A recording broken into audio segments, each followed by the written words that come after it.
Welcome, everyone. We're going to go ahead and get started here. I now call to order this work session of the Anchorage Assembly regarding food security for emergency shelter locations. It is Friday, February 3, 2023, and we are scheduled from 1 to 2 p.m. today. Documents for this work session are available online at muni.org/worksessions. We'll go ahead and start with Assembly member introductions for the record. Pete Peterson. Joey Sweet. Kevin Cross. Felix Rivera. Suzanne LaFrance. And on the phone, we also have Ms. Quinn Davidson. Hi, everyone. Thank you, Ms. Quinn Davidson. And also around the table, we are joined by Alexis Johnson. Tamaya Liebersbach. Andy Nestor. Rochelle Alger. And then we have Jennifer Veneklausen from the clerk's office. Welcome, everyone. Thank you all for being here today. And a warm welcome to all the community partners who are joining us today for this work session and members of the public as well. I'm going to go ahead and turn it over to the chair of the Housing and the Committee on Housing and Homelessness. Did I get that right, Felix? Go ahead, Mr. Rivera. Great. Thank you, Madam Chair. So thank you for agreeing to this work session.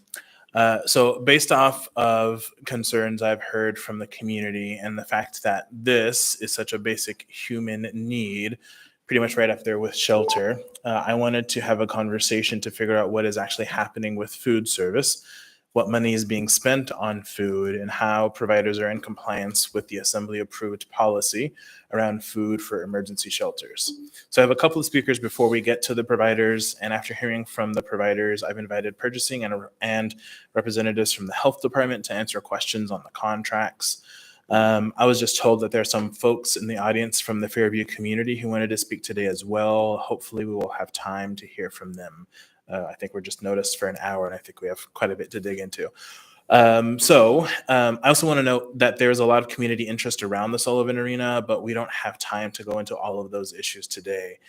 And in fact, I may ask Assembly leadership to schedule a separate work session on that topic if needed, but for now, I want us to stay focused on food security.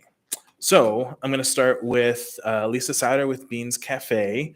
So I invited Lisa to come speak as she used to run food operations at the Sullivan Arena. So if you can make your way up here, and if we could actually just make some room for Lisa, thanks. Where are you going to go? I need you up here at a mic, please.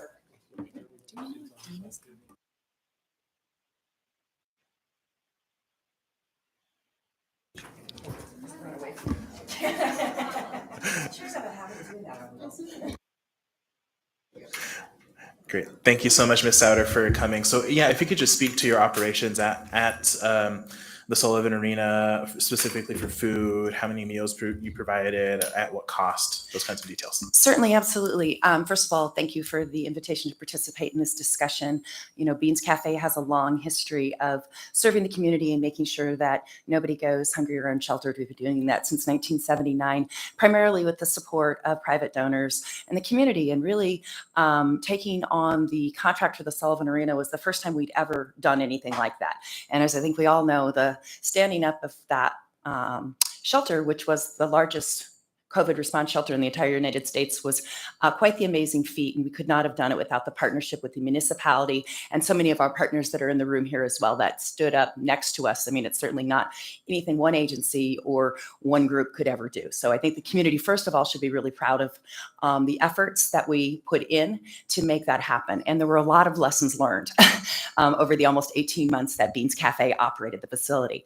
I'll focus specifically on food since that is the topic of discussion for today.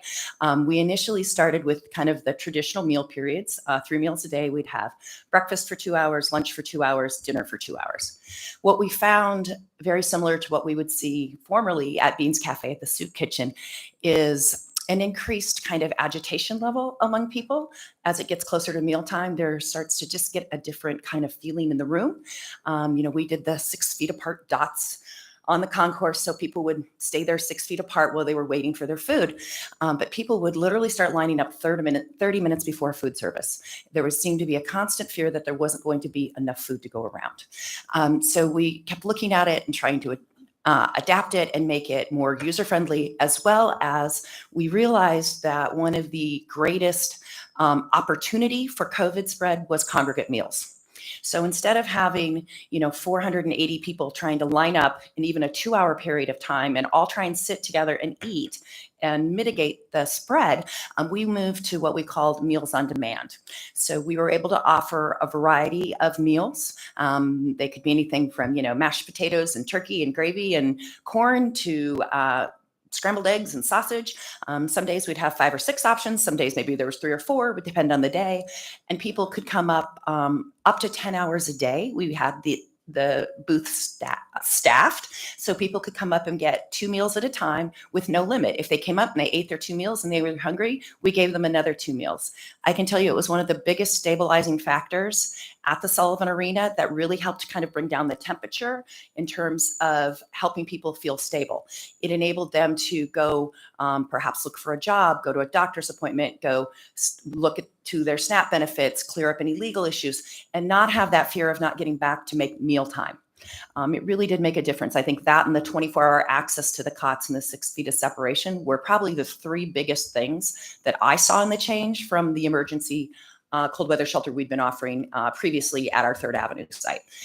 So this really just mitigated people's concern. We had done some surveys and asked people about, do you feel comfortable about where your next meal is coming from? The numbers certainly increased dramatically once people realized they stopped hoarding food.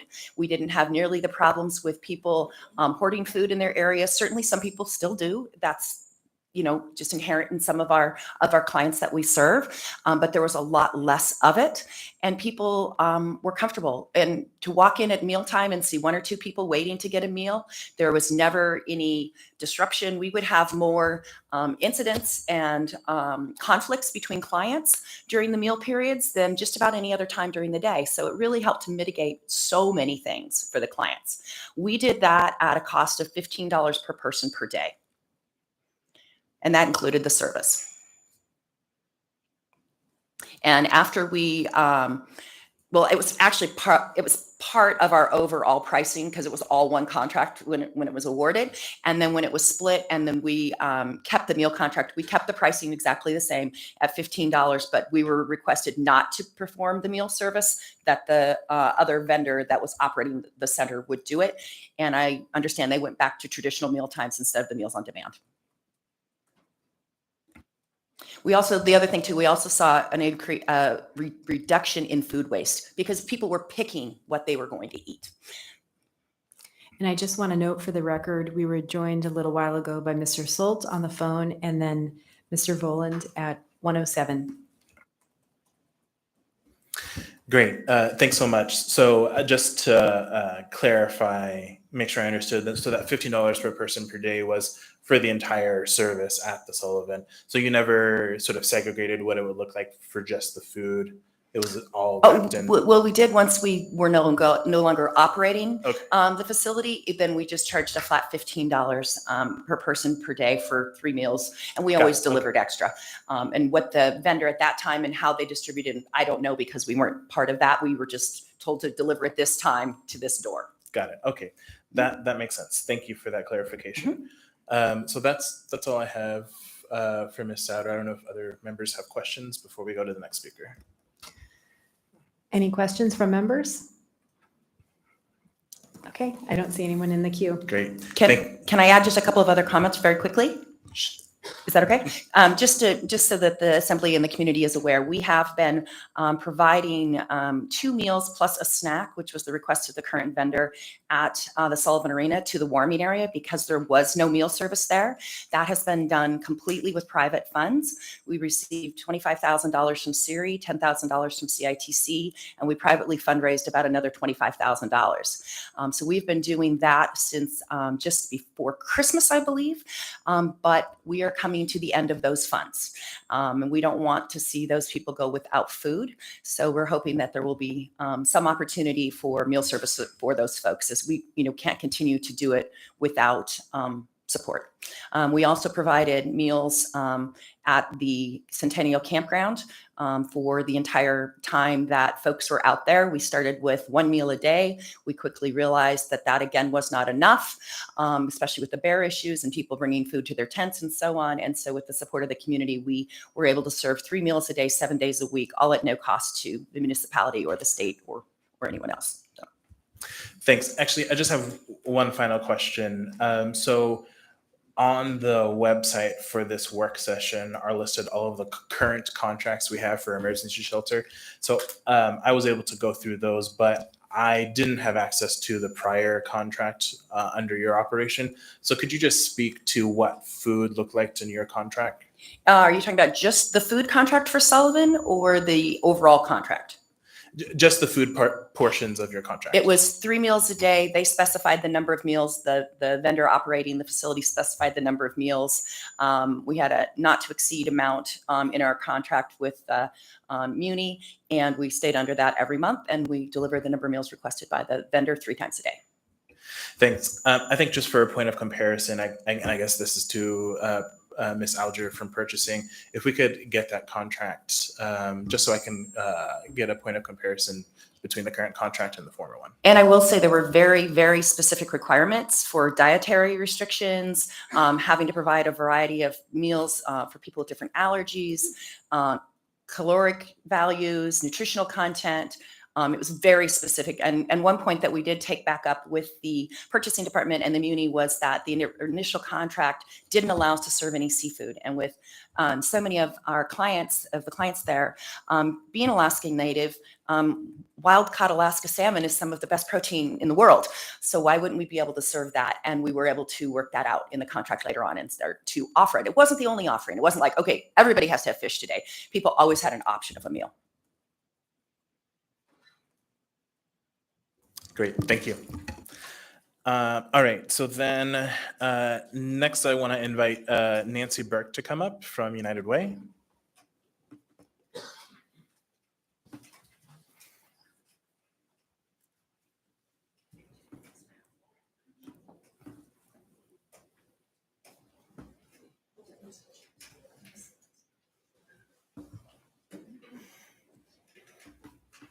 Great, thank you.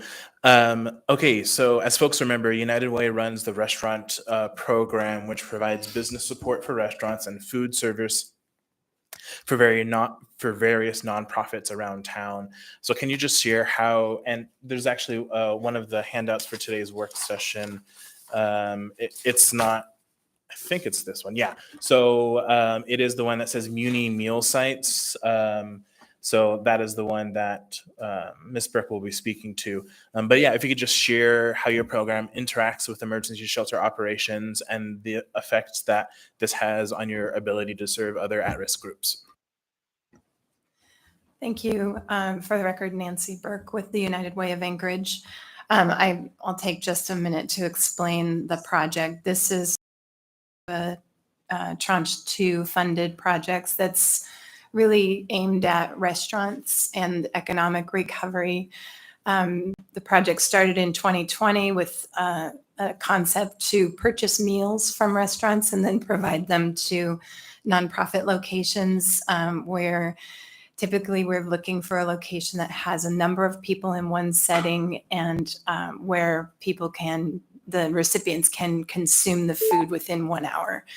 Because we are ordering takeout food from restaurants, we have some parameters around the program. So this year we sent out about 100 emails and participated in partners' email distribution lists asking for nonprofit sites that serve lower income folks or children, shelter sites or homeless populations, and asking people to request meals through the program. And in that, we received responses from the operators of 3 municipal sites, the Alex Hotel, the Aviator Hotel, and the Sullivan Warming Area, along with about well, we had probably 30 other sites, but we've been able to support 23 sites this year with the project. So at those sites, the Alex Hotel requested lunches. They all requested lunches. And then I did clarify with the operator that this wasn't a duplication of funding. I didn't want to provide our project funds if there was other resources covering it. And it was reported to me that lunches were not available at the sites that were requested. So Alex Hotel has 110 lunches 3 times a week. The Aviator Hotel has 130 lunches 3 times a week. And the Sullivan warming area, just the warming area, has 75 lunches 5 days a week. Great, thank you. So could you just tell me sort of the fiscal note of this, how much it cost you all? I know these are all federal funds, but I just want to get that bigger fiscal picture. If you can give me just 1 second, I will tell you that.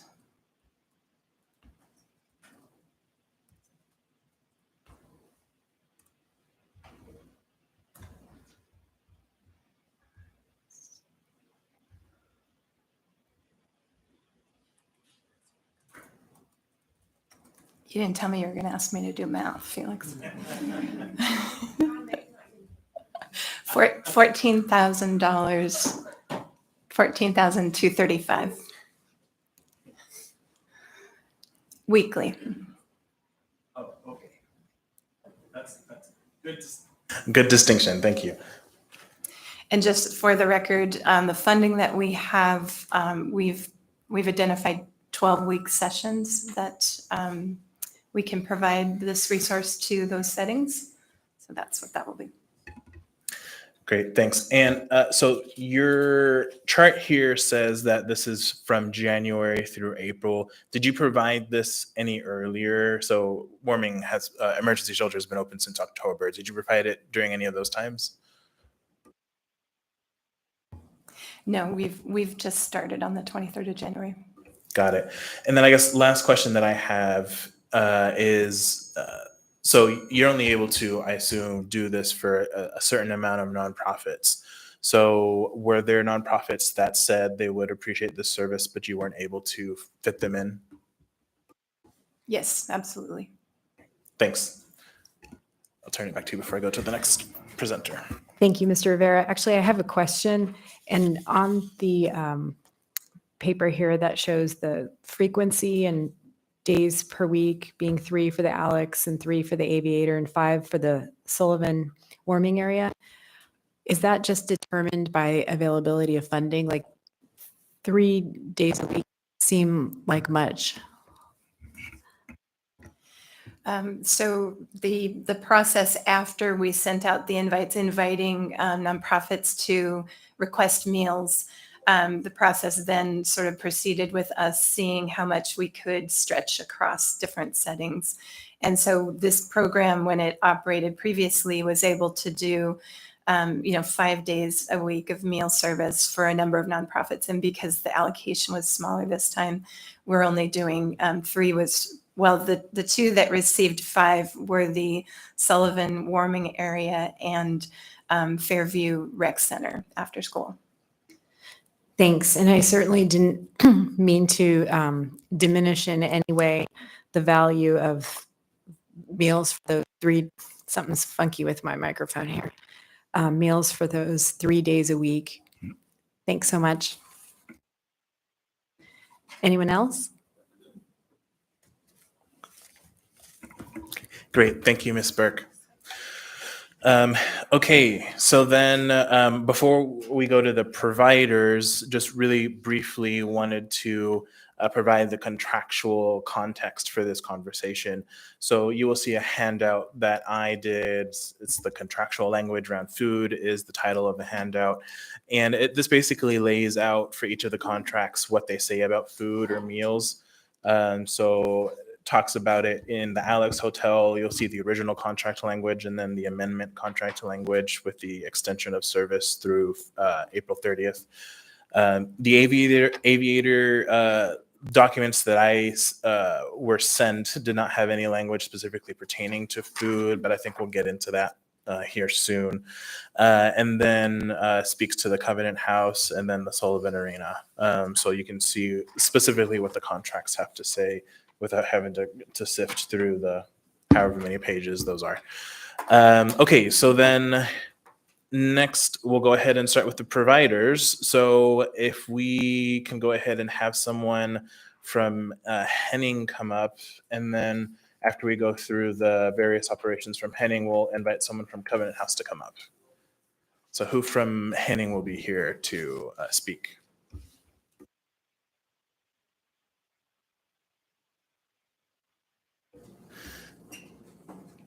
Great. Thanks for coming. So if we could just start with you introducing yourself and the facilities that you provide food service for and what that food service looks like. Sorry. My name is Sean Hayes. I'm the executive director of Henning, and we currently provide services at the Alex Hotel, the Sullivan, in the Aviator. Great. So let's go ahead and just start one by one. So let's go ahead and start with the Alex. Could you Okay. just describe the level of food service at the Alex? Yes, so we're currently providing 3 meals a day, every day of the week. So we do breakfast, lunch, and a dinner. 3 days a week, we have we participate in the restaurant rescue program. So those meals come Monday, Wednesday, and Friday, which help offset some of the costs.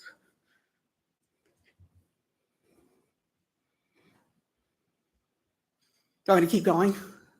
Okay, so at the Aviator, we provide. Sorry, no, I thought you meant keep going on the Alex. Okay, so so just to clarify, you're just looking at the contract language. The contract language says here that you are doing $8 a meal at the Alex at 2 meals per day for a total budgeted at 46. Well, that was prior, but the new January 1 to April 30th, 194,000. So can you just help me square that between what's in your contract and what you just stated? Yes, so we are contracted to do the 2 meals a day, but because we do our food preparation in-house, it has allowed us to provide more meals for that same cost.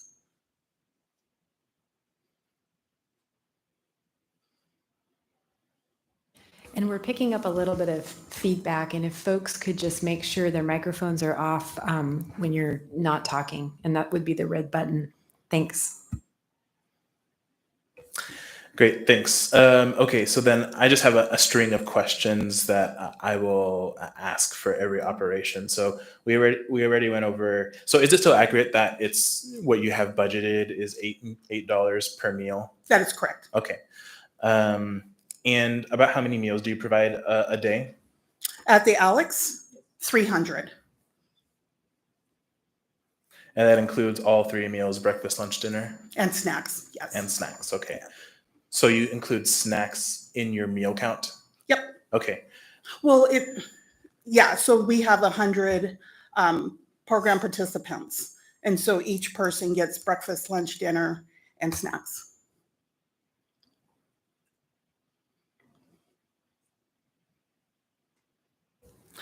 Okay, then, so you, at the end of April 30th, do you expect to utilize all of the $194,666.67 that you have budgeted for food?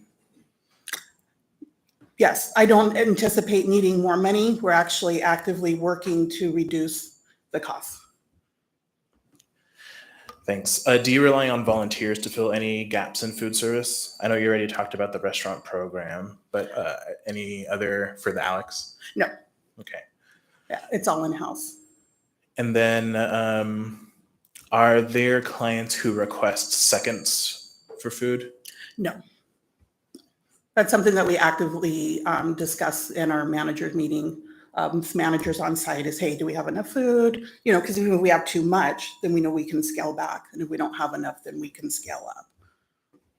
Okay, thanks. I think that pretty much covers my list, Madam Chair. So I don't know if other members have questions. I don't have anyone in the queue. All right, then let's go ahead and move on to the aviator.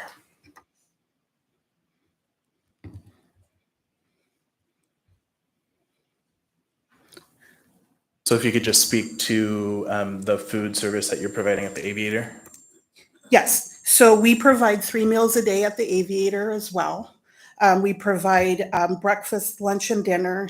Now, we did augment that with the restaurant rescue program for the for lunch, Monday, Wednesday, and Friday. But they get 3 meals a day, plus snacks, plus we've opened up like an on-site food pantry. So for when people, we have partnerships with a few distributors and produce companies. So we get the excess of food there. And so we've started a food pantry. We started that back in October, just because we knew there was going to be a reduction in meals coming. And so we wanted to make sure, because they have microwaves, refrigerators, and that, you know, on demand, they can come down and get, you know, it could be top ramen, it could be, you know, whatever we have for the day to help with that. Got it. So, you know, one of the things that, so in the Aviator Hotel contract, I guess, are you only providing food at the Aviator, or are you doing other services at the Aviator? So we provide services at the Aviator. We have 80 units of transitional living in the long term, what they call the long term or the extended stay wing. And then we also provide navigation services for the shelter side. And we're on a decompression plan there. So our numbers are reducing greatly. I think this morning we were at about 113 people on the shelter side. Got it. Then,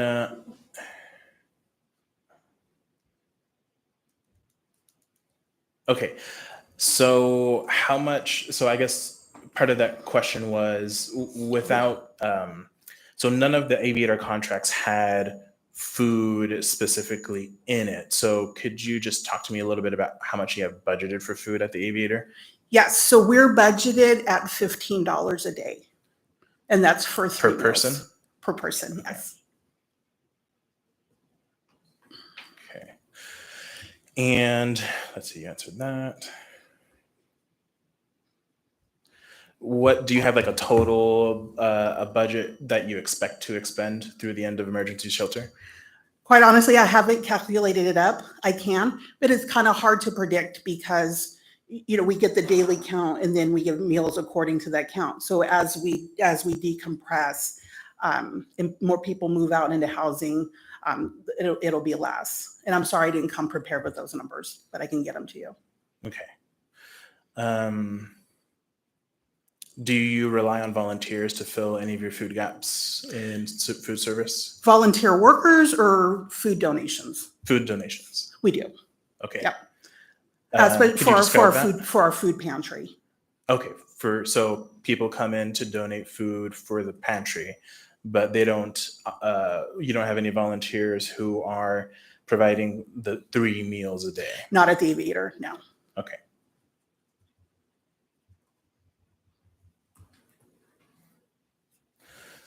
All right.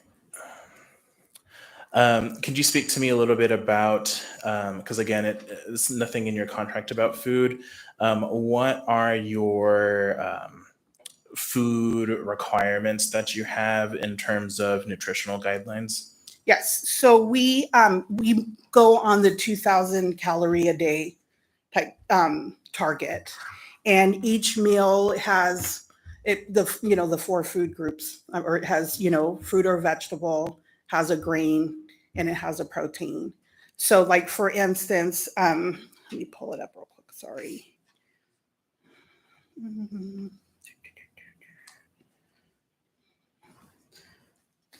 So a typical breakfast would be like oatmeal, milk, and a piece of fruit, and like a side of meat, probably like 1 or 2 pieces of bacon, sausage. Breakfast burrito with a tortilla, cheese, egg, sausage, side of orange slices. These are some of the meals. For lunch, we had fresh tuna salad sandwich with lettuce, tomato, on whole grain bread, bag of chips, and a piece of fruit.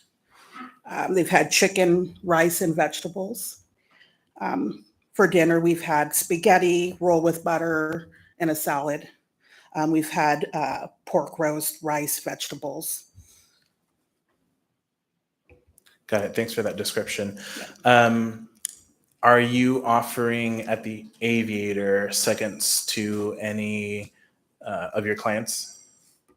There is, so we know because we do for for the occupancy, and again, really keeping communication with the program manager to say, hey, how's it going? You know, do people need more in that? And we have like I said, the food pantry there. So nobody has said to on-site staff, hey, I'm hungry, or I'm not getting enough to eat. Okay, those were my questions. So I don't know if other members have questions on the Aviator. Okay, I don't see any questions. Okay, and last but not least, let's talk about Sullivan Arena. Yes. So if you could just give us the overview. Yep, 3 meals a day, every day of the week. We have breakfast, lunch, and dinner. Breakfast and lunch. Now we're talking about not the warming area, is that correct? Yeah, sure. Let's go ahead and separate that out. Okay, thanks. Okay, so in the general shelter area, they get 3 meals a day: breakfast, lunch, and dinner. Breakfast and lunch are done by Henning staff, so they're prepared in our commercial kitchen and transported there. And lunch, we have contracted with the Little Miss Cafe. They provide dinner every night. Sorry, I think I might have misheard you. So breakfast and lunch by Henning staff, dinner, you contract that out. Correct. Okay, great.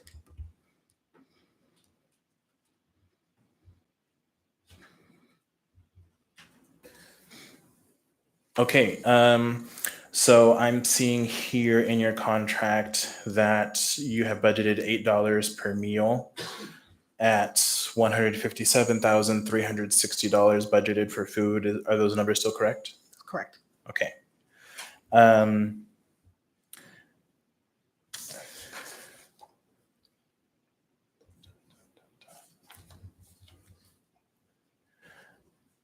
Sorry, just going through my questions here. How many meals do you provide per day in the shelter area? 360. Oh, times 3. I'm sorry. Okay, times 3. Got it. 1080.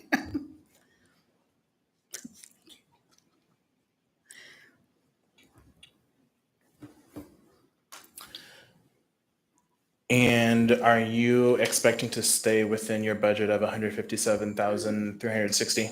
Yes, I am.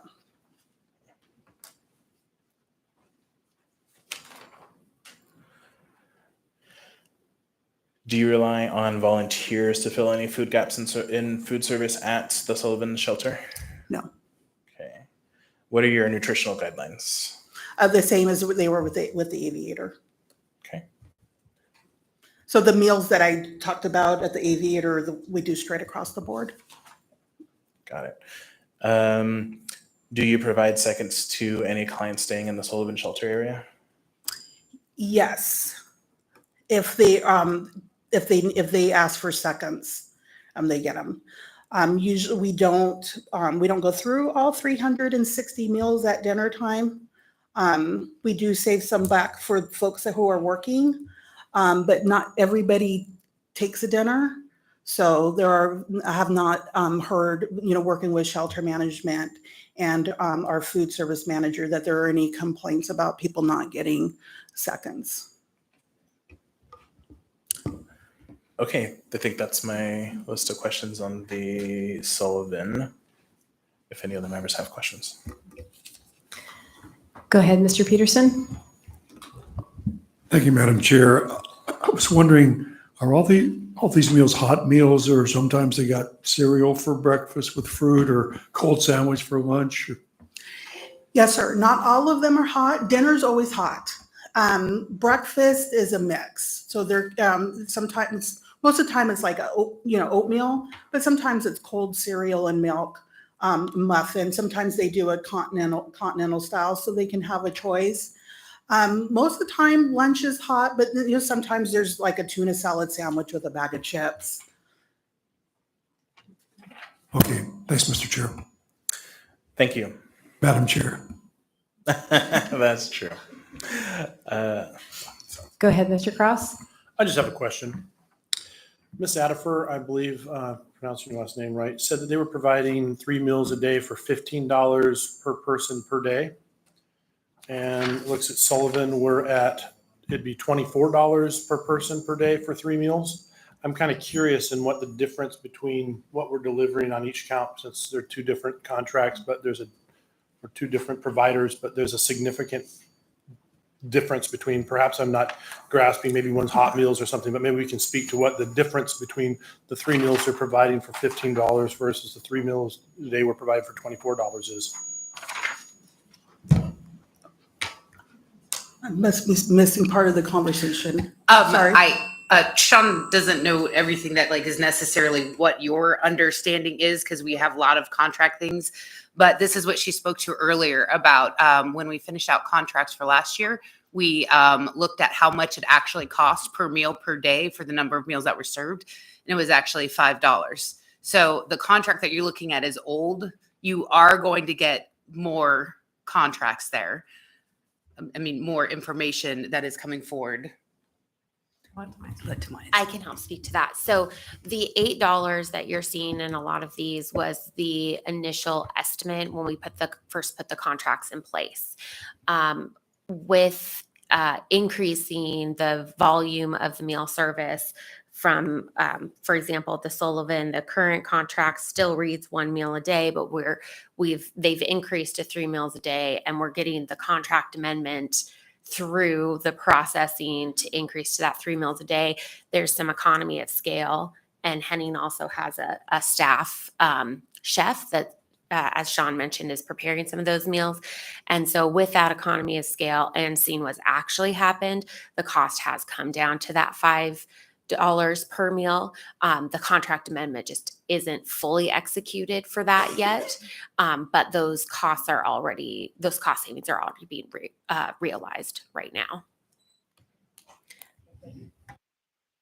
Thank you, Mr. Cross. Next is Mr. Solt. Thank you, Madam Chair. Ms. Adifer, first, thank you for coming today. Very pleased with your responses and appears your management of the contracts. I've jumped ahead and seen some of the photos of the food. Maybe you should look at feeding our kids an ASD in the future. One of my measures is on Slope, remote Prudhoe Bay. We pay $110 a night for 3 meals, a food pantry, and room and board. So I kind of measure everything against that. You seem to be in line with everything. My question is, do you see at the shelters food waste, either because you have excess food and it's being thrown away, or food waste by your clients because it's not what they want or doesn't meet their needs? If you could answer that, I'd appreciate it. Thank you for that question. We have seen minimal food waste. And that's because we have constant, conversations, with shelter services and with, people experiencing homelessness. We, dip down at the beginning of the month when people get their benefits, and then it ramps up towards the end of the month, when people come back. So it's all about, constant communication, keeping track of the numbers, which lets us, we can, dip down, or we can ramp up. So nobody's that I've heard from my team and from being down at the Sullivan and being down at the Avier Aviator on a regular basis, that people are going hungry and we're not throwing away food. Thank you. Thank you, Mr. Solt. I have a question, and thank you for the information you provided. And I think you said that you don't go through all the 360 dinners every day. Are individuals allowed to take any meals with them for later? Sorry. Absolutely. Yes. So we have a list of folks who are, who are working. So we save meals for them. And also, yeah, they can grab and go. So can they grab more than one? Like we heard from Ms. Sauter that with the meals on demand, people could take up to 2 and presumably consume them later. Is there that flexibility? Absolutely. Okay, and I guess a question I have is, and just so I'm clear, is it then in the contract, the fixed meal times? Or like if you wanted to move to a meals on demand model, is that something that you have flexibility to do? Absolutely. So what the only kind of like hiccup we might have is with Little Miss Cafe, because he generally arrives, he's really good, about 4:45. And then, they offload. So people can anticipate that dinner will be up 5 o'clock.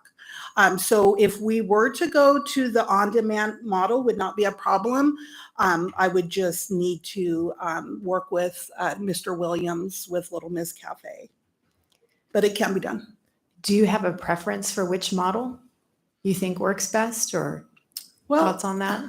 My thoughts are, is I think that, like not everybody's people generally, like they know, like, oh, okay, we better get down there by 5 o'clock, to get a food, or, they know that breakfast is like at 8 o'clock. And so in that sense, it helps be more efficient. But as somebody who has been food insecure and has studied food insecurity, that on-demand model would, I think, would help decrease food insecurity. So we would be willing to have conversations, and do contract amendment, or do our internal operations to meet that need. Thank you so much. You're welcome. All right.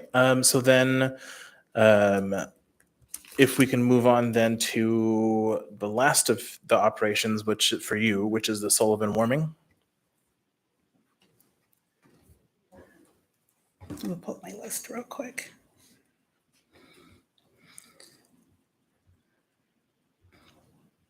So they get breakfast every day of the week. They get dinner every day of the week. And then they get lunch on Mondays, Wednesdays, and Fridays. And just to clarify, is that when the community partners come in? Correct. Okay.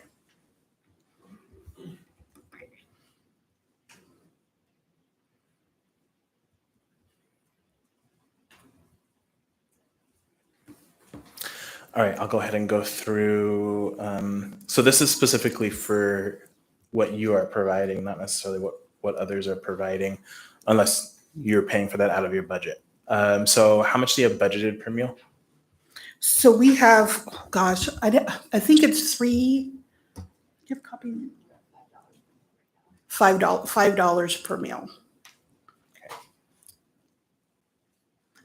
And so that takes care of breakfast and coffee and snacks. And that $5 meal also is for dinner, or is that separate? So dinner is so if we have leftovers from the other side, we'll bring them there. But we also have 2 donors that donate food nightly. Okay, we'll get to that soon then. Sure. Yeah. I just want to make a point that Can we get a mic? Sorry, I think for the record and for the people on the phone.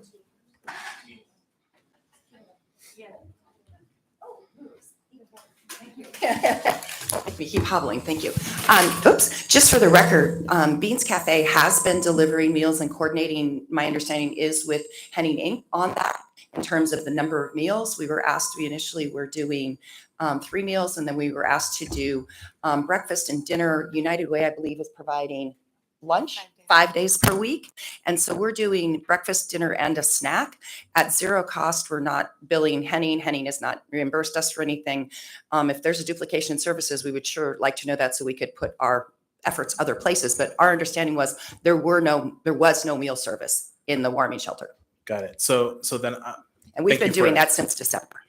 thank you for that. So then I guess I'll go ahead and go back to you, Ms. Hayes, and I guess I'll just restate the question and the premise of all of the questions that are going to be asked, which is, what is Henning providing in terms of food service at the Sullivan warming area? So could you just state again, how many meals is Henning providing at the warming service area? Whether it's yourself or contracted, but that you are funding yourself. Yes, so I was not aware that Beans Cafe is dropping off breakfast. That's news to me, because we provide breakfast.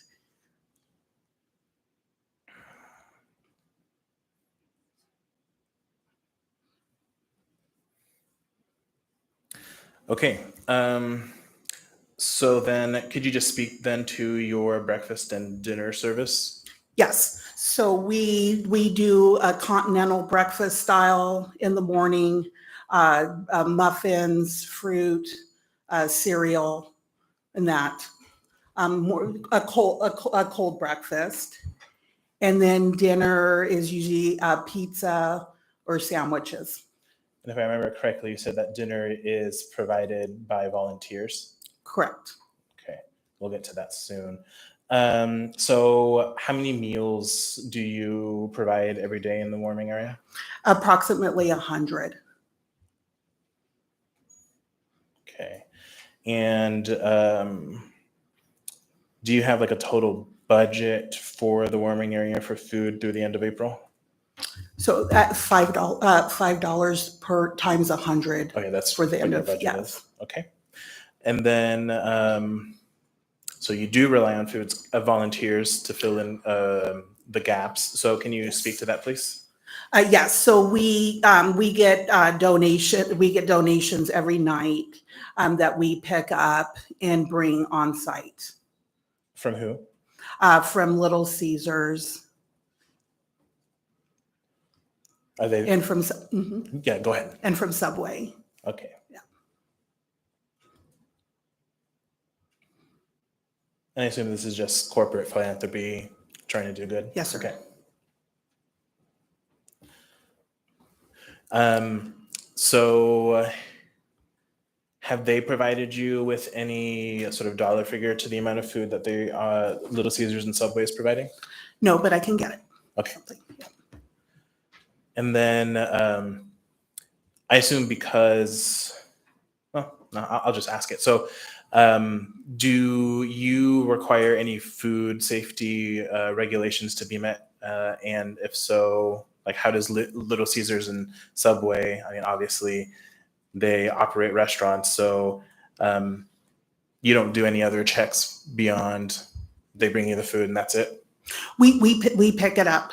So Okay, we you know pick it up how from the long restaurant? exactly. Pick it Okay. up and bring it there. And all of our the staff who do distributing any kind of food distribution does have a food handler card. Thanks. And then we have two serve safe certified folks overseeing the food operations. So for the breakfast, which I'm just trying to get a sense of things. So it sounds like breakfast is the only meal that Henning is providing at the Sullivan warming. The other meals, lunch and dinner, are provided by either corporate or philanthropy or by other partner organizations. So could you speak to the nutritional guidelines for your breakfast service? Sure. So the breakfast is the same as the same calorie content and the same nutritional value as at our at our other properties or other projects. So the green, the fruit, the milk. Okay. Do you offer seconds to clients during any of the meals? Well, no, I don't think that's fair to ask you. Do you offer seconds to clients at breakfast? Yes. And do you offer seconds to clients at dinner? Depends on what we have, quite honest.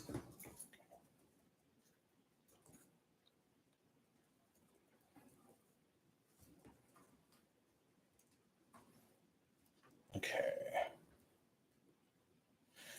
In the warming area, do you hear of clients complaining to staff about food insecurity? Last month we had heard some not some complaints, but just like, hey, we're still hungry, and so we've really beefed up, really tried to beef up the amount of food that we have down in the warming area.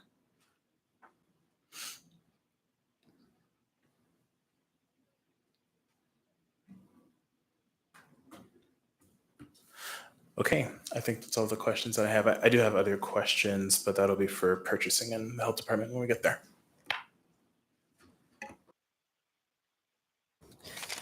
I don't see any questions from members, so I think we can go ahead and continue to move forward. Great. Then the last emergency shelter that we haven't touched on is Covenant House. So do we have a representative from Covenant House? Great. I know. Awesome. And so we are sort of running low on time and still have a little bit that I want us to get through. So thank you so much for being here. So can you speak to the food service that you provide at Covenant House for the emergency shelter? Sure. So I'll introduce myself. I'm Heidi Hubert, Chief Program Officer for Covenant House Alaska. For our emergency shelter, we have 40 bed capacity, and then we're doing 25 cold weather shelter overnight beds.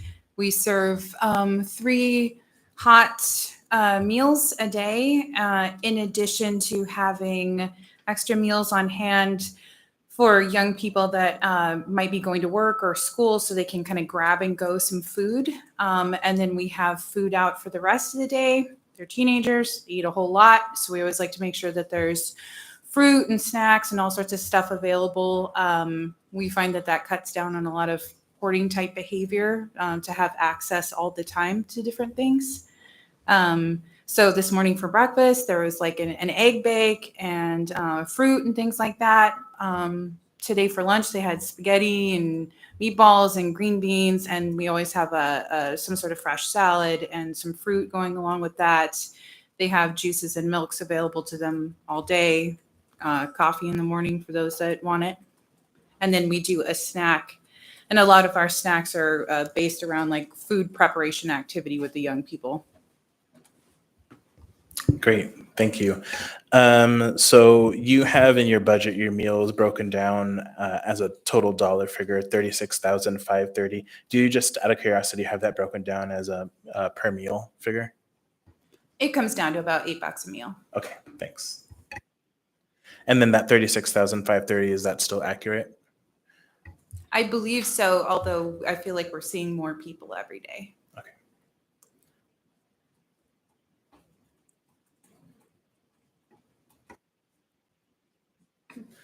All right.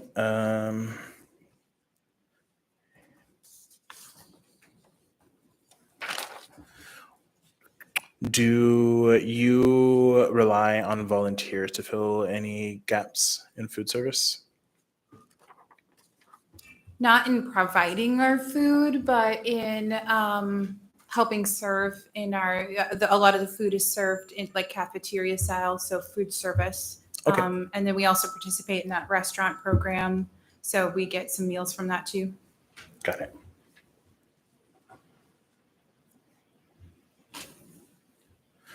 And then what are your nutritional guidelines for your meals? We try to follow the school lunch program guidelines around food, although I'll say that we definitely give seconds and thirds and whatever, whatever else.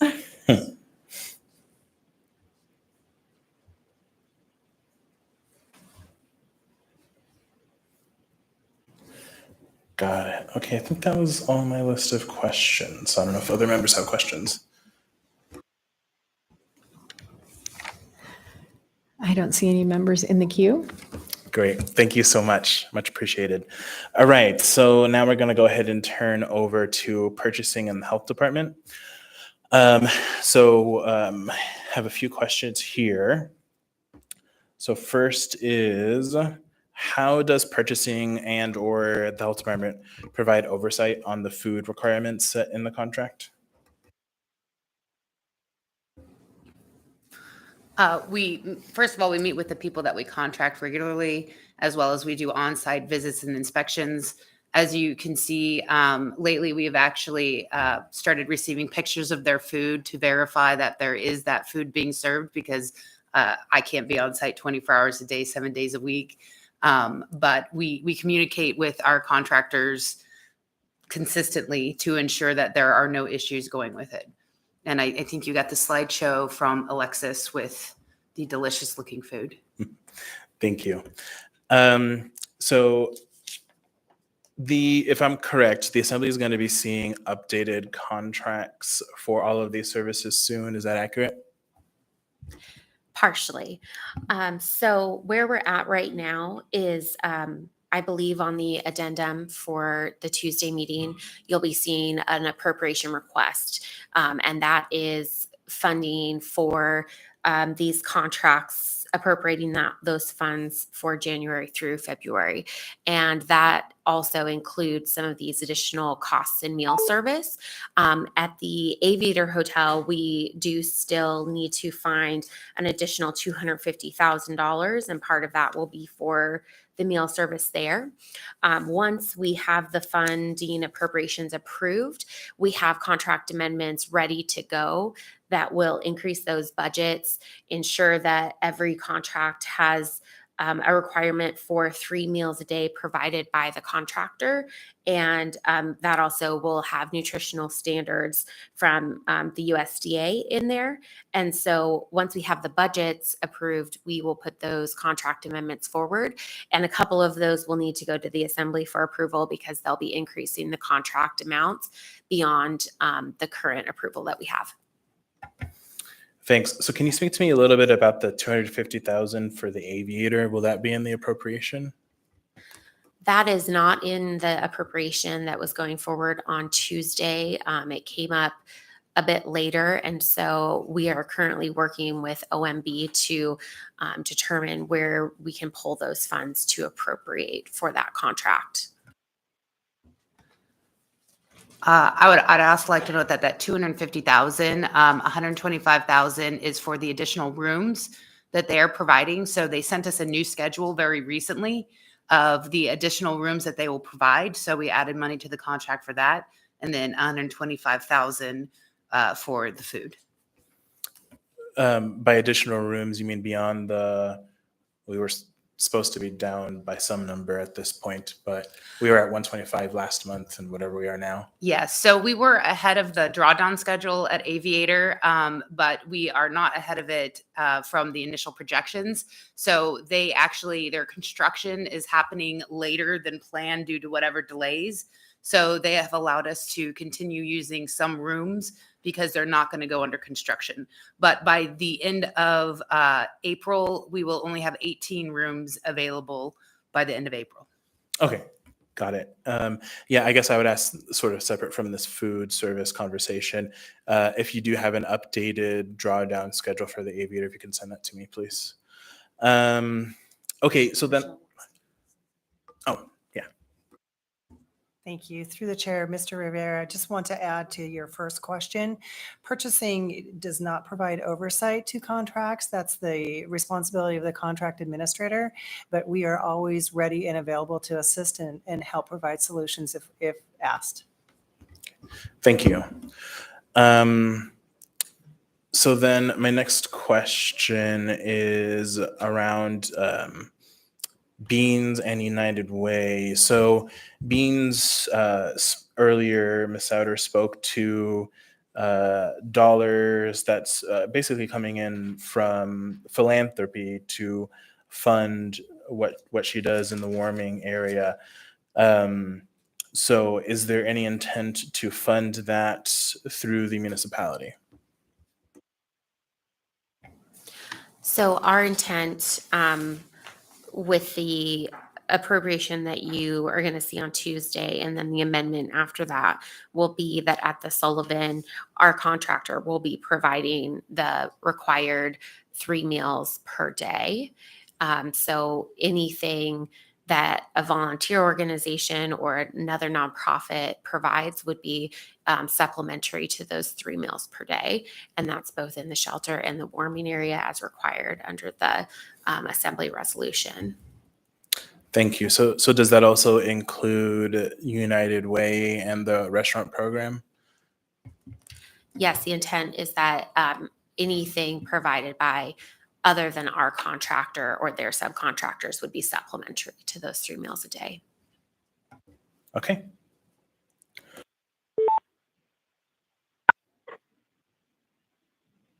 I think that pretty much covers the gist of questions that I had for the health department and for purchasing.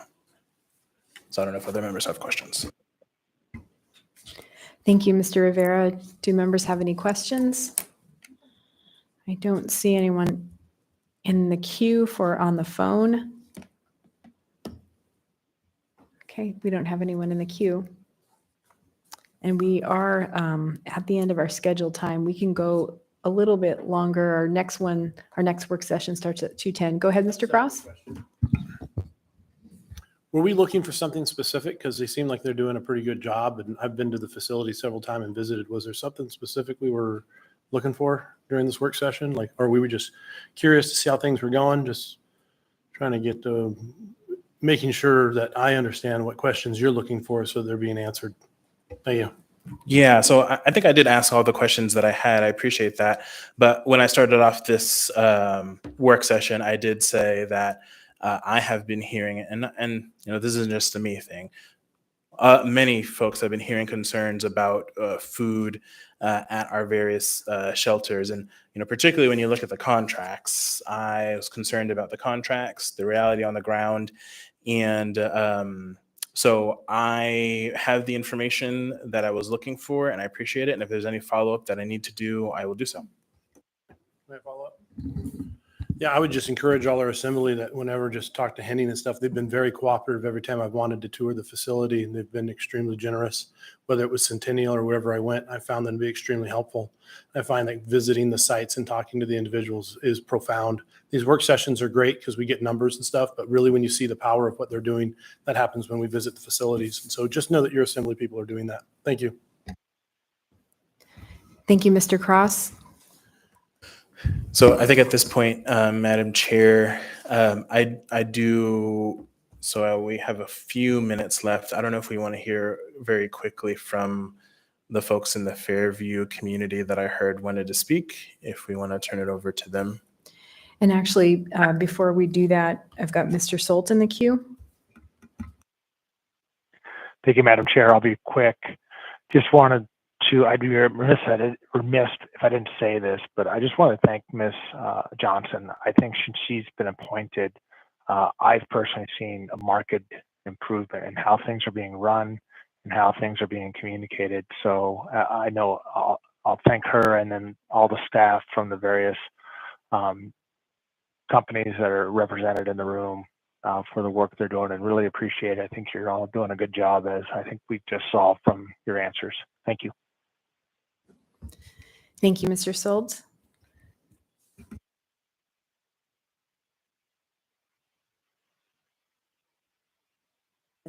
We could probably take right up until the next work session, and if we start that one a couple minutes late, that's okay. Yeah, so I guess what I would invite is if there are folks who are in the audience who have, I think, as Mr. Cross alluded to, a sort of real world experience that you wanted to share, I would be would love to hear that.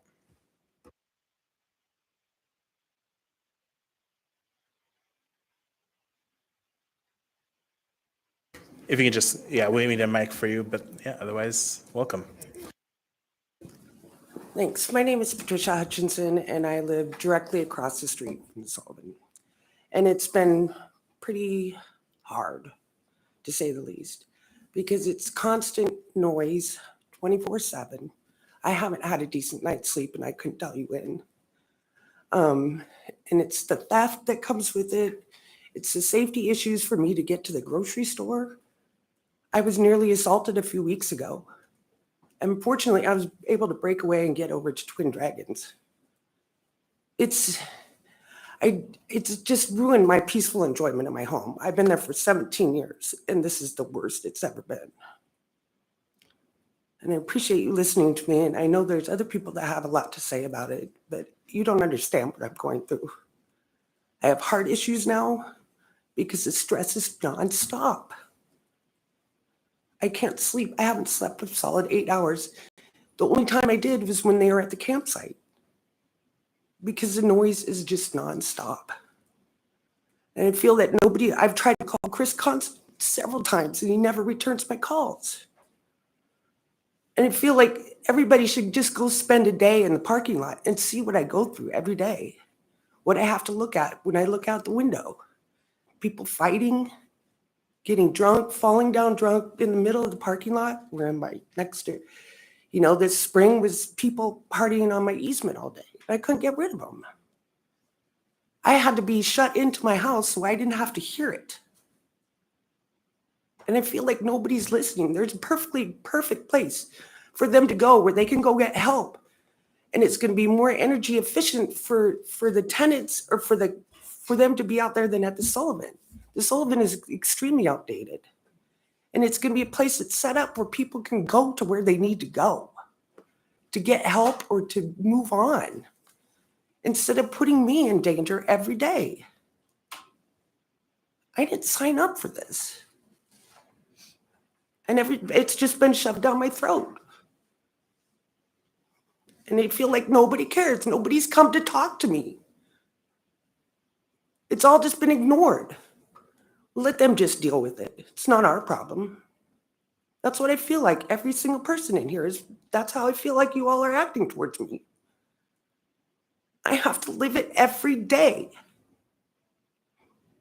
I'm tired, so tired.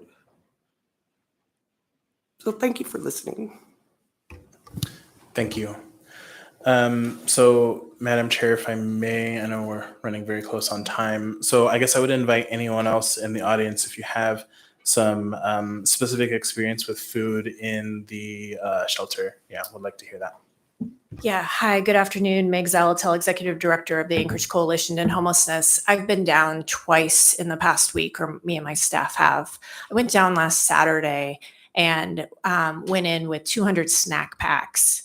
I have never seen such desperation for food in my life.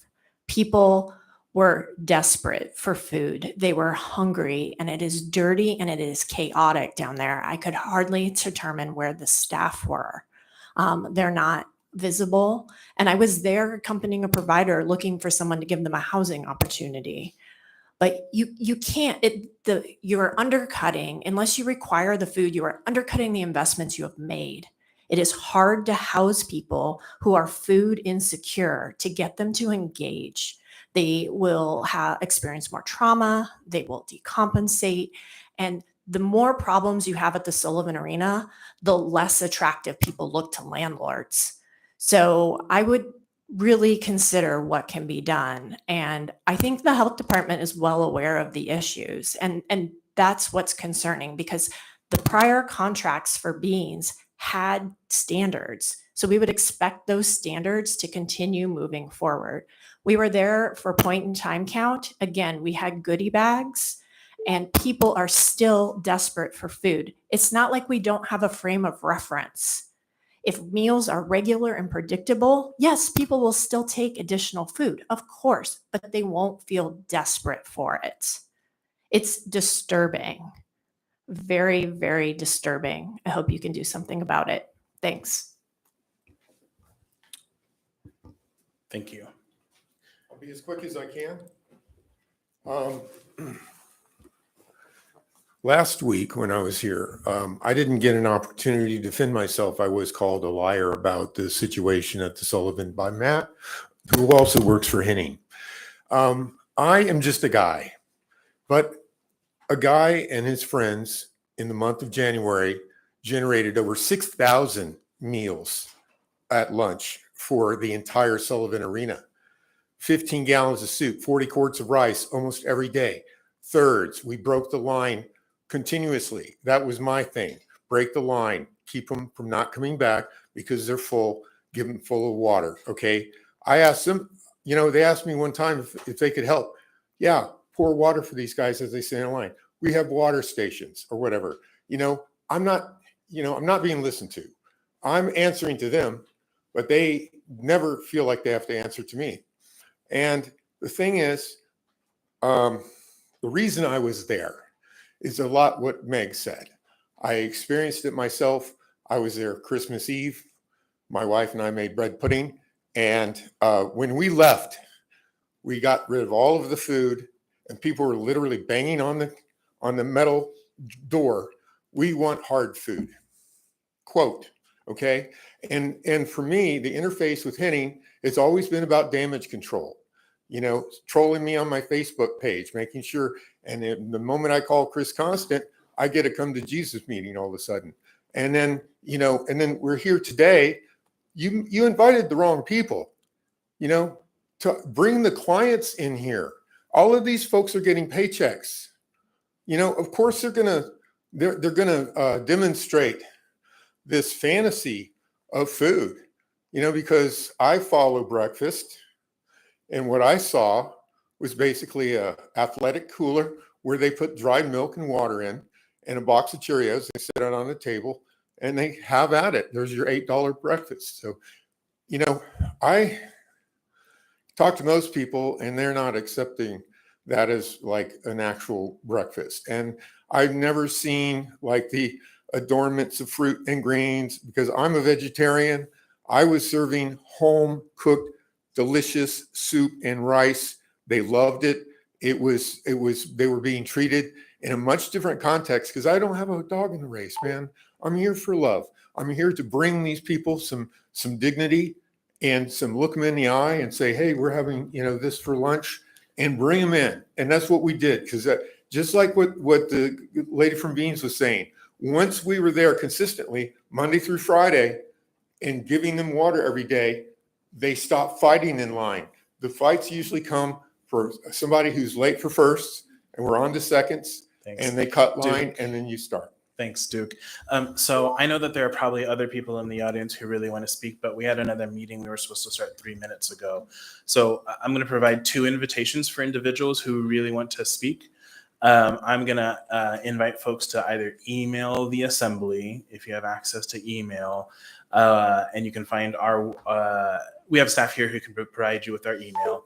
And then second is if you want to come to the assembly meeting that we have on February 7th, I will invite you to come and speak there on food because we do want to hear your voices on this.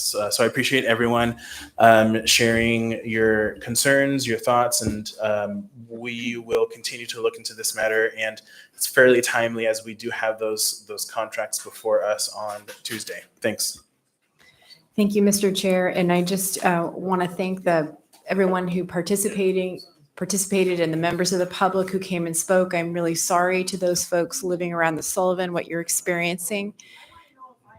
And yes, please write to the assembly. And I also want to say too, that we need to discuss this disconnect that we constantly experience with everything's great, everything's wonderful, and then we hear it's not. And I'm really frustrated as a member because it's hard to know what actually is going on. And with that, thank you, everyone. I'll go to Ms. Johnson. And folks, if you could just hold on a moment, please. We're still in the meeting. Go ahead, Ms. Johnson.